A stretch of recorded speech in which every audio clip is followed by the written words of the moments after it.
Victor Brennan stared at the holographic display floating above his desk and wondered, not for the first time, how his career had evolved from writing jokes nobody laughed at to explaining jokes nobody understood. The irony wasn't lost on him. After 15 years of crafting comedy that bombed spectacularly in Earth's entertainment districts, he'd finally found an audience that took his work seriously. Unfortunately, that audience consisted of alien species trying to decode the fundamental mechanics of human humor. The Interspecies Communication Institute buzzed with its usual morning chaos, translation algorithms arguing with each other in synthetic voices, xenolinguists gesturing frantically at holographic sentence structures, and somewhere in the distance, the unmistakable sound of someone trying to explain why humans found banana peels funny to a species that had never evolved the concept of accidental locomotion failure. Dr. Brennan, the facility's AI announced with the kind of cheerful efficiency that made Victor miss human receptionists, your 0900 appointment with cultural exchange participant Zara has arrived. Shall I direct her to conference room 7? Send her up, Victor said, closing his files on Centaurian knock-knock joke structures. 3 years into humanity's first official contact with alien civilizations, and he was still amazed that his background in failed comedy had somehow qualified him as an expert in interspecies communication. Apparently, understanding why jokes didn't work was more valuable than understanding why they did. Zara entered with the fluid grace characteristic of the ethereal collective, her movements suggesting someone comfortable with gravity but not entirely bound by it. Her appearance was strikingly humanoid, if you ignored the elongated, pointed ears that seemed to react to emotional stimuli with subtle twitches and shifts. Those ears had fascinated Victor during their previous sessions, not just for their obvious alien nature, but for the way they seemed to telegraph thoughts and feelings that never quite reached her carefully composed expression. "Good morning, Victor," she said, her accent carrying the melodic undertones typical of her species but her English precise and unaccented. "I trust you've prepared today's lesson on what you call situational comedy." "Actually," Victor said, gesturing for her to take the seat across from his desk, "I thought we'd start with something more fundamental. You've been studying our humor for 3 weeks now, but I'm curious, what makes your people laugh?" Zara's ears twitched slightly, a response he'd learned indicated either concentration or mild discomfort. The ethereal collective experiences amusement through harmonic resonance patterns and shared consciousness experiences. What you might call humor emerges from the recognition of elegant solutions to complex problems, or the appreciation of symmetrical irony in temporal causation loops. Right, Victor nodded as if this made perfect sense. So essentially, you laugh at cosmic jokes that require advanced mathematics to understand. That explains why my routine about quantum physicists dating didn't get the response I hoped for. For a fraction of a second, something flickered across Zara's features, not quite a smile, but a softening around her large, violet-tinged eyes. Your species finds humor in unexpected juxtapositions and social incongruities. The mechanics are fascinating, though I confess the emotional response remains somewhat elusive. Victor leaned back in his chair, studying her with the analytical eye he'd developed during years of bombing on stage. Zara approached humor like a scientist dissecting a particularly interesting specimen, which was both professionally useful and personally frustrating. In 3 weeks of daily sessions, he'd never seen her genuinely laugh, just polite acknowledgments when he demonstrated various comedic structures. "Let me try a different approach," he said, pulling up a holographic display of Earth's comedy timeline. "Instead of analyzing why things are funny, let's look at why they're not. This is a compilation of my greatest professional failures, jokes that died spectacular deaths in comedy clubs across 3 continents." Zara's ears perked up with obvious interest. "You're presenting deliberate examples of failed humor. This seems counterproductive to my educational objectives. Trust me, there's more to learn from a joke that bombs than one that kills," Victor said, activating the first recording. The hologram showed a younger version of himself on a dimly lit stage, delivering what he thought was brilliant observational comedy about automated food dispensers to an audience that looked like they were attending a funeral. The premise was sound, he narrated as his younger self gestured enthusiastically at an increasingly hostile crowd. Humans have a complex relationship with technology that should be perfect for comedy. But I made the classic mistake of assuming everyone shared my specific neuroses about artificial intelligence in kitchen appliances. Zara watched with the focused attention she brought to all their sessions, but Viktor noticed her ears were moving in patterns he hadn't seen before, small, rapid twitches that suggested she was processing something beyond mere academic analysis. The audience response seems, notably negative, she observed as the recording showed several people actually leaving mid-routine. That's putting it diplomatically, Viktor laughed, and there it was again, that flicker of something almost like amusement in her expression. This particular performance ended with someone throwing a synthetic protein cube at my head. Not my finest hour, but definitely educational. They worked through several more examples, Viktor narrating his failures with the kind of self-deprecating honesty that had never served him well on stage but seemed essential to his teaching methodology. Zara took notes on her crystalline data pad, occasionally asking precise questions about audience psychology and cultural context that demonstrated her species' systematic approach to understanding alien behavior. Your willingness to acknowledge failure is curious, she said during a break between recordings. Ethereal culture values efficiency and optimal outcomes. Dwelling on unsuccessful attempts would be considered counterproductive to future achievement. Maybe that's why you don't laugh much, Viktor said without thinking, then immediately worried he'd been too blunt. But instead of taking offense, Zara tilted her head with genuine curiosity.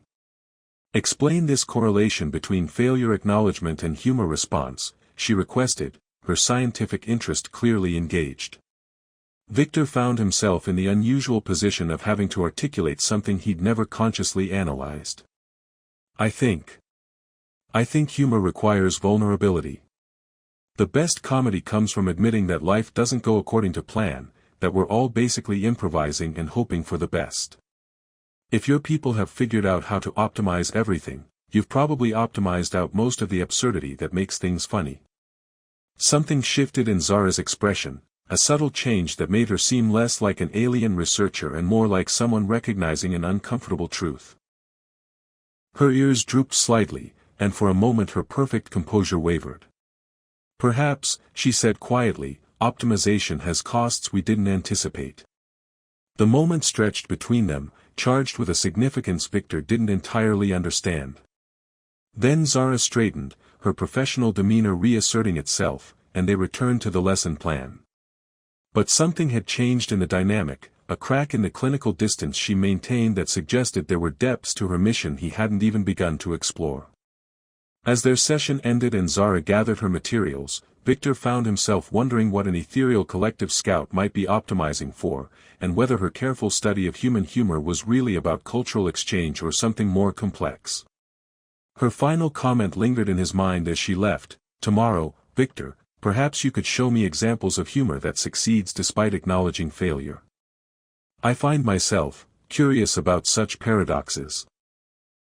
Watching her graceful exit, Viktor realized that after 3 weeks of trying to teach an alien to understand human comedy, he was beginning to suspect that the real joke was on him.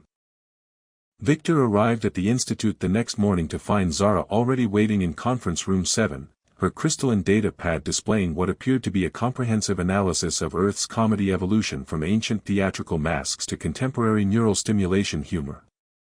The dedication was impressive, if slightly unsettling. You've been busy, he observed, settling into his chair with a coffee that tasted like it had been optimized for caffeine delivery rather than enjoyment. Please tell me you didn't spend all night analyzing the socio-cultural implications of pie throwing. Actually, Zara said, her ears perking up with what he was learning to recognize as excitement, I devoted considerable time to understanding why your species finds deliberate destruction of food amusing. The waste of resources combined with social embarrassment should theoretically produce negative emotional responses, yet audiences consistently demonstrate enjoyment. And what did you conclude? Viktor asked, genuinely curious about her alien perspective on slapstick comedy. That humans find humor in the temporary suspension of social order, Zara replied with the satisfaction of someone who'd solved a complex equation. The pie represents a violation of multiple behavioral norms: food misuse, assault, dignity disruption, performed in a context where consequences are minimized. It's quite elegant, actually. Viktor stared at her for a moment, then burst out laughing, not the polite chuckle he'd been giving her academic observations, but genuine amusement at hearing physical comedy described like a doctoral thesis. You know, you just made pie throwing sound like advanced sociology. That might be the most inadvertently funny thing anyone said to me in years. Zara's ears twitched and what he was beginning to suspect was confusion. I failed to understand the humor in accurate analytical description. That's exactly what makes it funny, Viktor said, still grinning. You've turned something completely silly into something completely serious, which is absurd in a way that your people probably don't have a word for. For the first time since their sessions began, Zara looked genuinely puzzled rather than academically engaged. Her ears flattened slightly, a response he hadn't seen before, and she tilted her head with an expression that suggested she was encountering a logical paradox. You find my approach to understanding your culture amusing because it demonstrates my failure to intuitively grasp the concepts I'm attempting to analyze, she asked slowly. Not failure, Viktor said, realizing he'd stumbled into something more significant than casual observation. Just, a different way of seeing things. Your scientific approach to humor is like trying to understand music by analyzing sound waves. Technically correct, but missing the point that music is supposed to make you feel something, not just understand something. Zara was quiet for a long moment, her fingers tracing patterns on her data pad while her ears moved in subtle configurations that suggested intense internal processing. When she looked up, her expression had changed, less clinical, more uncertain. The ethereal collective prioritizes understanding over feeling, she said carefully. Emotional responses are considered unreliable variables in decision-making processes. We experience them, naturally, but we don't typically use them as primary information sources. That explains why you take notes on everything I say instead of just laughing, Viktor said. You're trying to figure out the formula instead of just enjoying the result. Is that inappropriate? Zara asked, and Viktor caught something vulnerable in her tone that made him reconsider his casual observation. Not inappropriate, he said gently. Just different. But maybe that's what we should work on today, experiencing humor instead of analyzing it. Are you willing to try something completely unscientific? Zara's ears perked up again, but this time with what looked like apprehension rather than excitement. I am uncertain about abandoning analytical frameworks. However, my mission parameters do require comprehensive cultural immersion. What do you propose? Viktor stood up and moved away from the desk, gesturing for her to do the same. We're going to try some improvisational comedy. No scripts, no analysis, just spontaneous responses to whatever happens. Think of it as a real-time experiment in humor generation. Improvisation suggests unpredictable variables and suboptimal outcomes, Zara said, but she stood anyway, her posture suggesting someone preparing for a potentially dangerous experiment. Exactly, Viktor grinned. That's where the fun lies, in the space between planning and chaos. Just follow my lead and don't worry about getting it right. What followed was perhaps the most entertaining hour Viktor had experienced since his comedy career ended. Zara approached improvisation with the same systematic intensity she'd brought to everything else, which created a fascinating contradiction between her careful analytical nature and the spontaneous demands of comedy.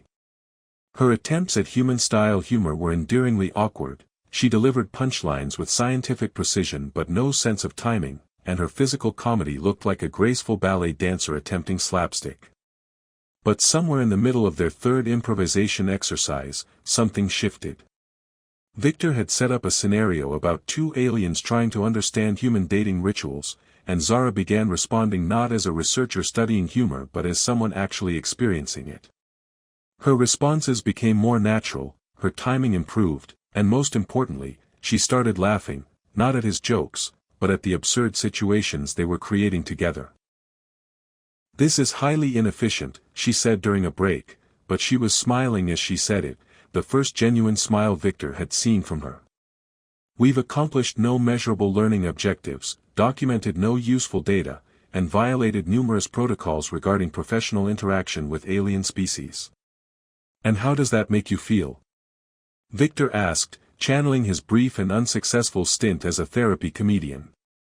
Strangely satisfied, Zara admitted, her ears drooping in what he was learning to recognize as confusion. I don't understand why engaging in purposeless activity should produce positive emotional responses. The Ethereal Collective would consider this entire exercise a waste of valuable research time. Maybe, Viktor said, settling back into his chair, but did you learn anything? Zara considered this for a moment, her ears moving in the rapid pattern that indicated intense processing. I learned that humor requires participation rather than observation. And that my previous approach to understanding your culture may have been incomplete. That's a pretty significant insight for a waste of time, Viktor pointed out. Yes, Zara said slowly, though I'm not certain how to incorporate such insights into my mission parameters. My superiors expect quantifiable data about human psychological and social structures, not experiential reports about emotional satisfaction derived from inefficient activities. Viktor caught something in her phrasing that made him pause. Mission parameters? That sounds pretty official for a cultural exchange program. For just a moment, Zara's composure cracked entirely.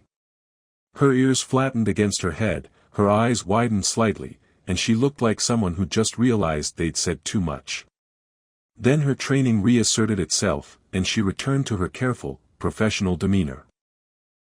All cultural exchange participants operate under specific mission parameters, she said, but Viktor could hear the careful word choice in her response.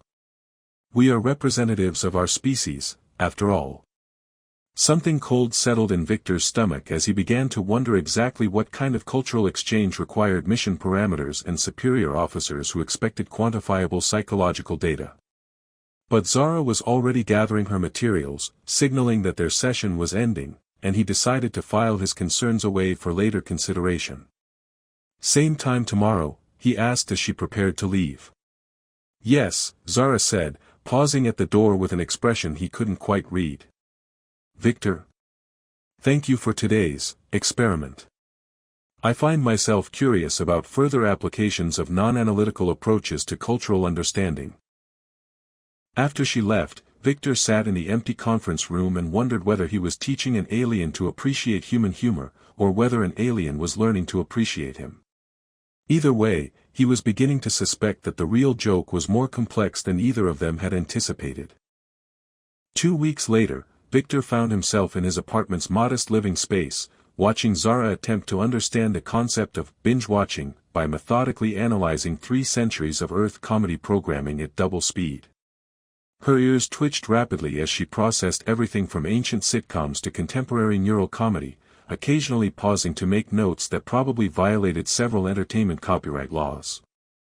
I'm beginning to suspect that studying human culture wasn't meant to include consuming every piece of comedic media ever produced, Viktor said, offering her a cup of tea that she accepted with the careful attention she gave to all human customs.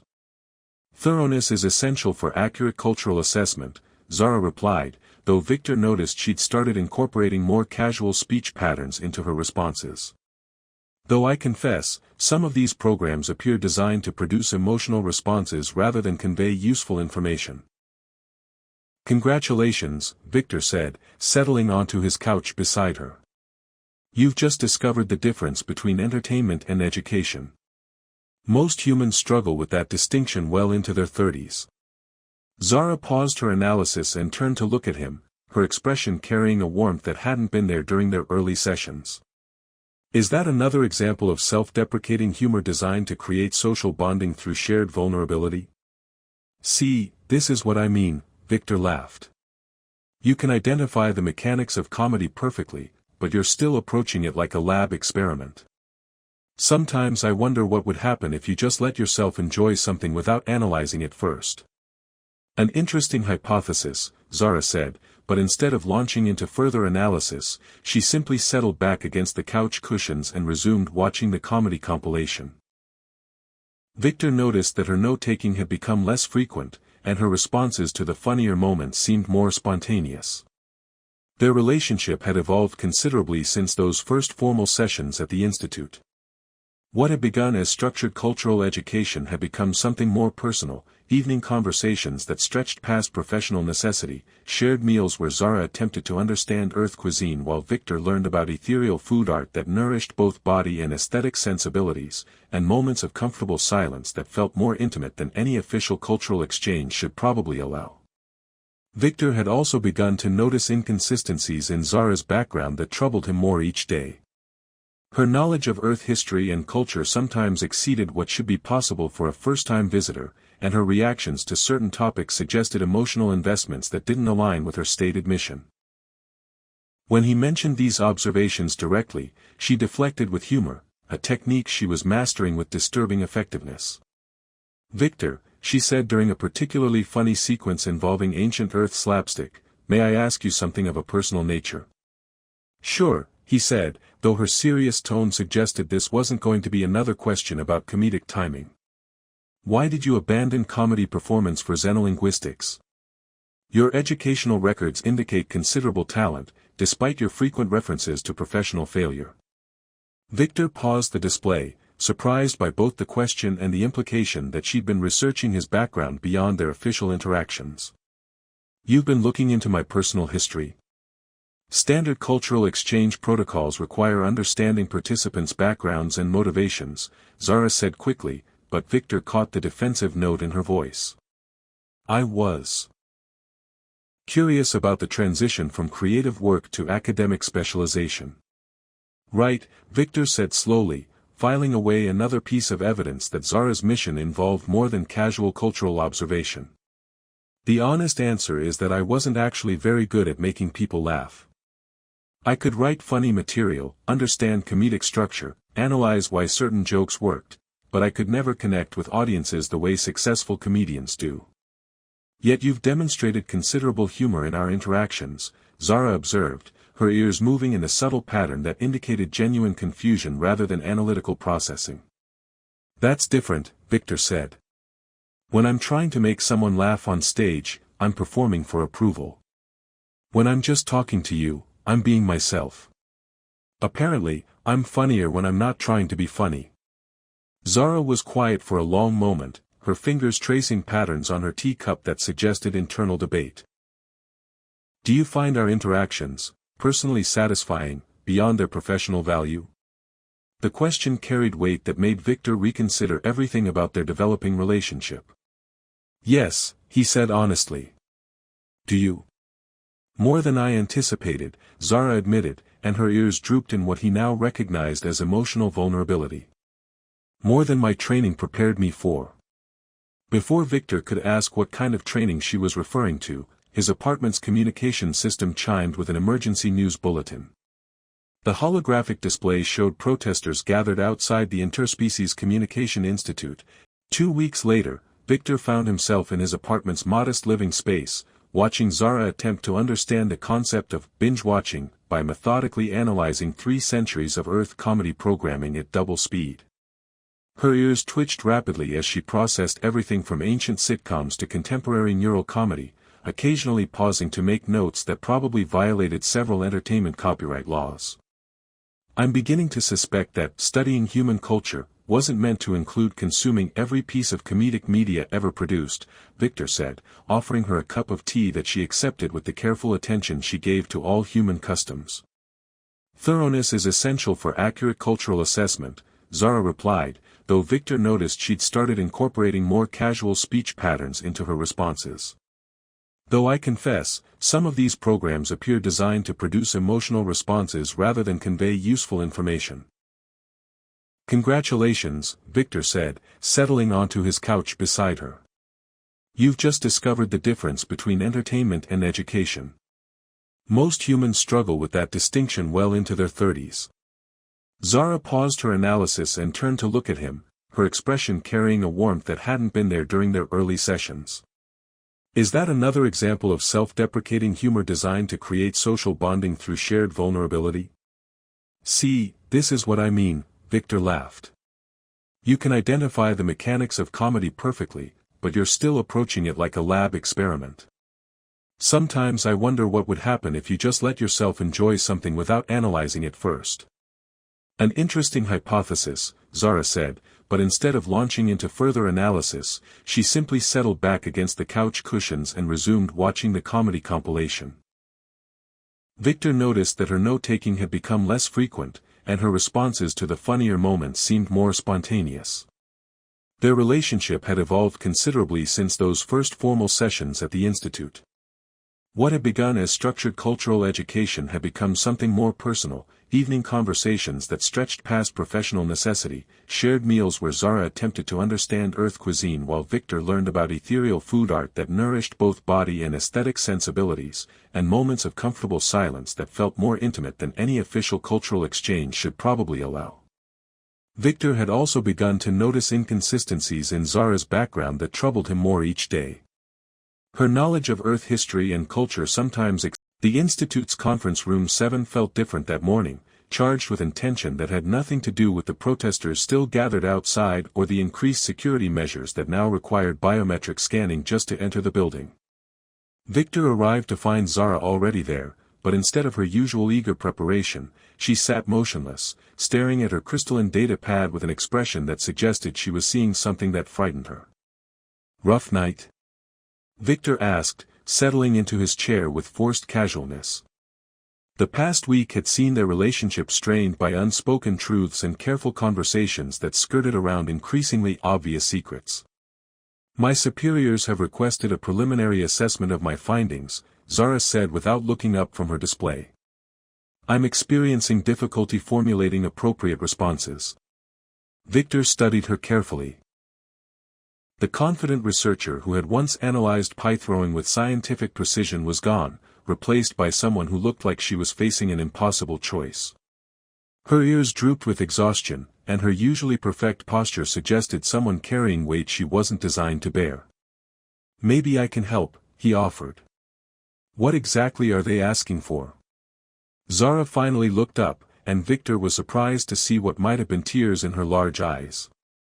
"A comprehensive evaluation of human emotional and intellectual capacity, with particular attention to decision-making processes under stress, adaptability to change, and potential for integration into existing governmental structures."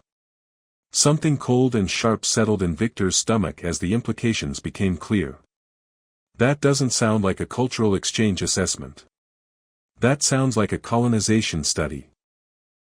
For a long moment, they stared at each other across the conference table while the weight of unspoken truth settled between them. Then Zara's composure cracked entirely, and the professional mask she'd maintained for months fell away. "I'm not just a cultural exchange participant," she said, her voice barely above a whisper. "I'm an advanced scout for the Ethereal Collective's Expansion Council. My mission was to evaluate Earth's population for potential integration into our governing structure." Viktor felt like someone had just explained that his favorite joke was actually a funeral dirge. "Integration? You mean conquest?" "Not conquest," Zara said quickly, then paused as if reconsidering her words. "The collective doesn't destroy civilizations, we absorb them. We provide advanced technology, extended lifespans, optimized social structures. In exchange, member species contribute their unique perspectives and capabilities to the greater whole. Whether they want to or not." Viktor asked, though he suspected he already knew the answer. "Individual preferences are considered, but they're typically outweighed by collective benefit," Zara admitted, her ears flattening against her head. "Most species adapt well to the transition once they understand the advantages of optimized existence." Viktor pushed back from the table, needing physical distance while he processed the magnitude of what she'd revealed. "So this whole time, our conversations, our friendship, everything, you were just gathering data for an invasion?" "It began that way," Zara said, and now she was definitely crying, her tears carrying the same prismatic quality as her technology. "But Viktor, you have to understand, my people have lost something in our pursuit of optimization. We experience emotions efficiently, solve problems systematically, maintain social harmony through logical consensus. But we've forgotten how to find joy in imperfection." "And that's relevant to your mission how?" Viktor asked, though his anger was already beginning to crack under the weight of her obvious distress. Because you taught me to laugh, Zara said simply. Not analyze humor or understand comedic structures, you taught me to actually laugh. To find genuine delight in absurdity, to appreciate the beautiful chaos of unoptimized existence. And once I learned that, I couldn't complete my assessment objectively. Viktor stared at her, remembering that first genuine laugh she'd given him weeks ago and the way it had transformed her entire demeanor. What are you saying? I'm saying that my report to the Expansion Council will recommend against integration, Zara said, her voice growing stronger with each word. I'll tell them that human emotional volatility makes your species unsuitable for collective governance, that your attachment to individual autonomy would create unacceptable social disruption. And what happens to you when they realize you're lying? Zara's smile was sad but genuine. Advanced scouts who develop emotional attachments to their subjects are considered compromised. I'll be recalled for psychological reconditioning. Essentially, they'll optimize away everything I've learned here, everything I've felt. Viktor felt the full weight of her sacrifice settling on his shoulders. You're giving up everything, your mission, your people, maybe your identity, to protect Earth. Why? Because you made a joke about pretending to be something you're not, Zara said, and now she was smiling through her tears. Do you remember? Last week, when you said it was absurd to maintain false personas just to avoid uncomfortable truths? Viktor nodded, remembering the offhand comment he'd made during one of their lighter moments. That joke broke something inside me, Zara continued. Because I realized I'd been pretending to be a cultural researcher when I was actually a spy, pretending to study your people when I was actually evaluating them for conquest, pretending that my growing feelings for you were just professional interest in an unusual subject. And now? Viktor asked quietly. Now I'm choosing to be who I actually am rather than who I was trained to be, Zara said. Even if it costs me everything I thought I wanted. Viktor stood up and walked around the table, settling into the chair beside her. So what happens next? I submit my report, take whatever consequences come, and hope that my assessment buys Earth enough time to prepare for whatever the collective decides to do next, Zara said. Though I suspect there are other scouts operating independently, so the delay may be minimal. That's not what I meant, Viktor said gently. I meant what happens to us. Zara looked at him with an expression full of hope and terror. I don't know. I've never deviated from mission parameters before. I don't know what happens when an ethereal collective scout goes rogue for love. Love? Viktor asked, though his heart was already answering before his mind could catch up. Is that not the appropriate term for what I feel when your jokes make me laugh despite myself? When your vulnerability makes me want to be honest rather than efficient? When the thought of losing you makes me willing to betray everything I was taught to value? Viktor considered this question with the same analytical approach Zara had once brought to studying human humor, then abandoned analysis entirely in favor of the more direct approach she taught him to appreciate. He kissed her. When they separated, Zara's ears were twitching in rapid patterns that suggested either extreme confusion or extreme delight.